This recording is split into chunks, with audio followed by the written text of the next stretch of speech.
Je reviens pour la partie 2 des questions. Comme je voulais pas que la vidéo soit longue, donc je continue sur la suite. Comment continuer malgré les défaites ou blessures? Bah, les défaites, ça fait partie du processus.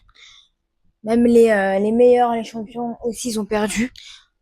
Et il faut pas juste abandonner parce que t'as perdu et tu vas juste revenir plus forte. Et tu vas continuer, tu vas tout donner. Même si tu donnes tout, tu perds encore une énième fois. Et alors, c'est pas grave. Tu continues jusqu'au bout. Faut pas s'arrêter, faut pas abandonner au moindre obstacle. Et concernant les blessures, bah franchement, moi, je vous avoue, je suis souvent blessée. Ce que je fais, c'est qu'en fait, j'ai un kinésithérapeute à côté. Donc j'ai mon kiné Alex et franchement, il m'aide énormément au quotidien et c'est primordial d'avoir du renfort au quotidien par rapport à ces blessures ou même en prévention des blessures. Et voilà, on s'adapte, c'est tout. Qu'est-ce que les gens ne voient pas derrière un voyage comme ça? Bah, c'est toute une organisation. C'est toute une organisation, que ce soit financier, que ce soit le planning, bah, poser ses congés quand on travaille. C'est pas forcément évident.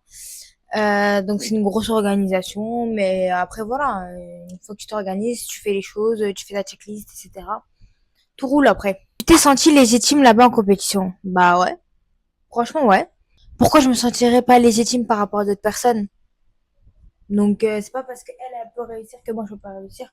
Donc oui, j'ai tout à fait ma place, comme tout le monde. Tout le monde a sa place. Tu as ressenti de la fierté en portant les couleurs de ton club et de ton origine? Ouais, clairement, clairement. Du 93 au Brésil, représenter mon club au Brésil, franchement, bien évidemment, c'est une grosse fierté. Et surtout, bah, voilà, c'est la maison. La CB, c'est la maison. Mes coachs, ils sont toujours là pour m'aider, même les gradés, genre vraiment tout le monde. Donc oui, ça me fait super plaisir. Même si je suis pas revenue avec une médaille, quand même, je suis partie jusqu'à là-bas. Et mon origine, bah, l'Algérie partout. En même temps, je représente l'Algérie. Parce que comme j'ai la double nationalité française et algérienne, je représente l'Algérie dans toutes mes compétitions. J'ai fait ce changement de nationalité, donc je suis très très contente de représenter mon origine qui est l'Algérie. Je le porte partout, mes kimonos, les pins de mes crocs, ma veste, vraiment partout. J'ai tout en mon drapeau avec moi. Donc oui, je suis très très contente et très fière de représenter mon club et l'Algérie. Ton expérience en tant que femme voilée et comment tu t'es sentie là-bas? Franchement, je suis très contente. Je le sens même pas que j'ai mon voile, clairement. Genre vraiment, tout le monde est bienveillant, tout le monde est accueillant. Ils sont chaleureux, ils sont vraiment good vibes. Ils sont contents dès qu'on te voit, direct en mode ouais et tout. Ils sont super contents. Donc ça fait super plaisir. Et il y a un cliché par contre, c'est dès que t'es voilé, on te dit tu viens d'Abu Dhabi. Non, pas du tout. Et franchement, je suis sentie à ma place. J'ai pas eu de regard. Franchement, tranquille. J'avais même pas l'impression qu'il y avait une différence. Franchement, j'étais super contente. J'étais tranquille. Je faisais ma vie. Aucun problème. Franchement, très good vibes là-bas. Très accueillant. Aucun problème avec le voile. Est-ce que tu t'es sentie en sécurité là-bas? Honnêtement, moi, personnellement, oui. Après, il faut savoir que j'étais dans un endroit où il y avait du monde, où il y avait la police partout. Mais dès qu'on reculait un peu, c'était un peu chaud. Mais je n'ai pas vécu une mauvaise expérience. Franchement, moi personnellement, je l'ai bien vécu.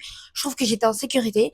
Après, voilà, quand on allait s'entraîner dans les clubs, les coachs, dès qu'ils nous voyaient dehors en train d'attendre le Uber, ils nous disaient, par contre, attendez à l'intérieur du club parce que voilà, ils peuvent, voilà quoi, les bandits et tout, ils savent très bien, c'est leur quartier, ils connaissent. Bah, franchement, personnellement, je me suis sentie en sécurité. Donc, bah, déjà, on sortait pas le soir. La journée, on était vraiment où il y avait du monde, où il y avait la police. Donc, franchement, après, voilà, bien évidemment, on prend des précautions.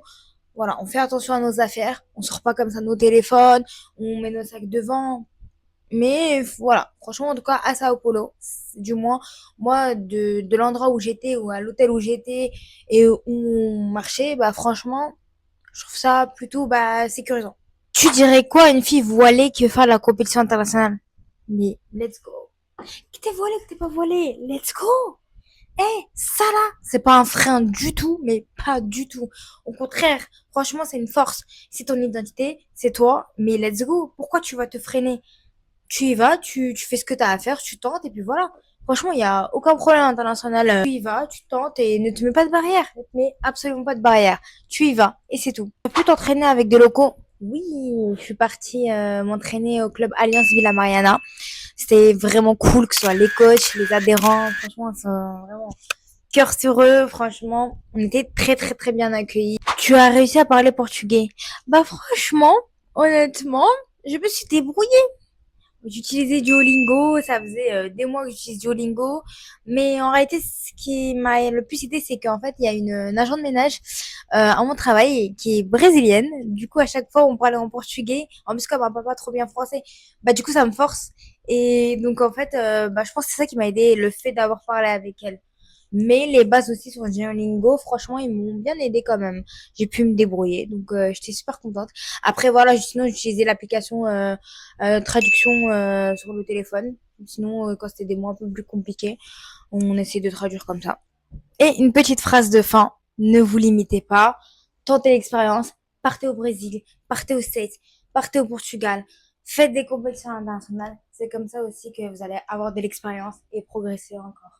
Mais si malheureusement vous n'avez pas les moyens financiers, vous restez sur le circuit national. Mais franchement, si vous avez le moyen et que vous avez réussi à vous mettre de côté, ne vous bridez pas et que vous kiffez bien évidemment.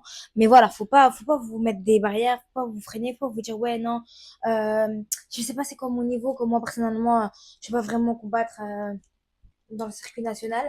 Donc je sais pas c'est quoi vraiment mon niveau et c'est pas pour autant que je me dis bah j'y vais pas, j'y vais et puis on verra ce que ça donne.